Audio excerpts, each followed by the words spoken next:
சாந்தி. 17/5/2025 காலை முரளி. ஓம் சாந்தி.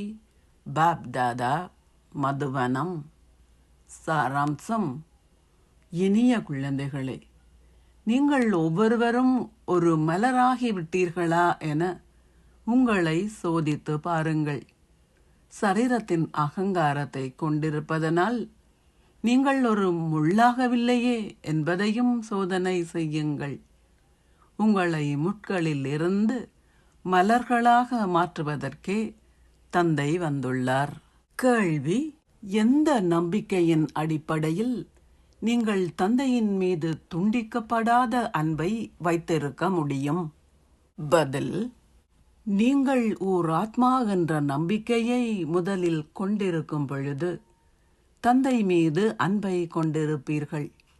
அசரீரியான தந்தை இந்த பாக்கிய ரதத்தில் பிரசன்னமாகி இருக்கின்றார் என்ற துண்டிக்கப்படாத நம்பிக்கையை நீங்கள் கொண்டிருப்பது அவசியம். இவரின் மூலம் அவர் எங்களுக்கு கற்பிக்கின்றார். இந்த நம்பிக்கை துண்டிக்கப்படும் பொழுது உங்கள் அன்பு குறைவடைகின்றது. ஓம் சாந்தி. தாரணைக்கான சாராம்சம். 1. அமிர்த வேளையில் விழித்தெழுந்து தந்தையுடன் இனிய உரையாடலை செய்யுங்கள். சரீரமற்றவர் ஆகுவதை பயிற்சி செய்யுங்கள். தந்தையை தவிர வேறு எவரையும் நினைவு செய்யாதிருப்பதில் கவனம் செலுத்துங்கள். 2. உங்களுடைய பார்வையை மிகவும் சுத்தமானதாகவும் தூய்மையானதாகவும் ஆக்குங்கள். தெய்வீக மலர்களின் தோட்டம் உருவாக்கப்படுகின்றது. ஆகவே ஒரு மலர் ஆகுவதற்கு முழு முயற்சி செய்யுங்கள். ஒரு முள் ஆகாதீர்கள். ஆசீர்வாதம். நீங்கள் உங்களுடன் சுய பரிசோதனை செய்து சக்தி வாய்ந்த ஸ்திதியில் உங்களின் மனதால் சேவை செய்யும் சான்றிதழை பெறுவீர்களாக.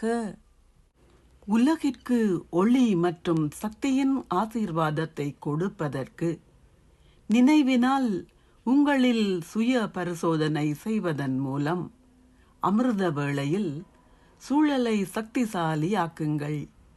அப்போது உங்களின் மனதால் சேவை செய்வதற்கான சான்றிதழை பெறக்கூடியதாக இருக்கும். இறுதி கணங்களில் ஒரு கண பார்வையால் மற்றவர்களை அப்பால் எடுத்துச் செல்லும் சேவையையும் உங்களின் சொந்த மனோபாவத்தால் மற்றவர்களின் மனோபாவங்களை மாற்றுகின்ற சேவையையும் நீங்கள் உங்களின் மனதால் செய்ய வேண்டும். உங்களின் மேன்மையான விழிப்புணர்வால் எல்லோருக்கும் சக்தியை வழங்க வேண்டும். இந்த முறையில் அவர்களுக்கு ஒளியையும் சக்தியையும் வழங்குகின்ற பயிற்சியை செய்யும் போது சூழல் தடைகளிலிருந்து விடுபட்டதாகும். மேலும் இந்த கோட்டையும் பலமானது ஆகும். ஸ்லோகம். ஒரு விவேகி ஆத்மா ஒரே வேளையில் 3 வகையான சேவைகளையும் செய்வார். எண்ணங்கள் மூலம், வார்த்தைகளின் மூலம், செயல்களின் மூலம். அவ்யக்த சமிக்ஞை, ஆன்மீக ராஜரீகம் மற்றும் தூய்மையின் ஆளுமையை கடைபிடியுங்கள். ஒரு வினாடியில் முக்தியையும் ஜீவன் முக்தியையும் பெற முடியும் என நீங்கள் சவால் விடுகின்றீர்கள்.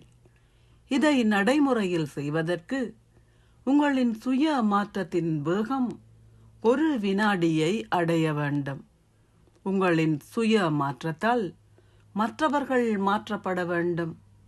பிரம்மாகுமார்களான நீங்கள் தமது மனோபாவம், பார்வை, செயல்கள், வார்த்தைகளை மாற்றுவதாக அவர்கள் அனுபவம் செய்ய வேண்டும்.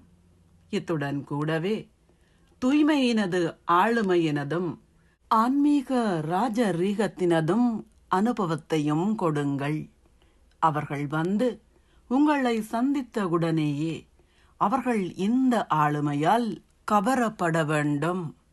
ஓம் சாந்தி. நன்றிகள் பாபா.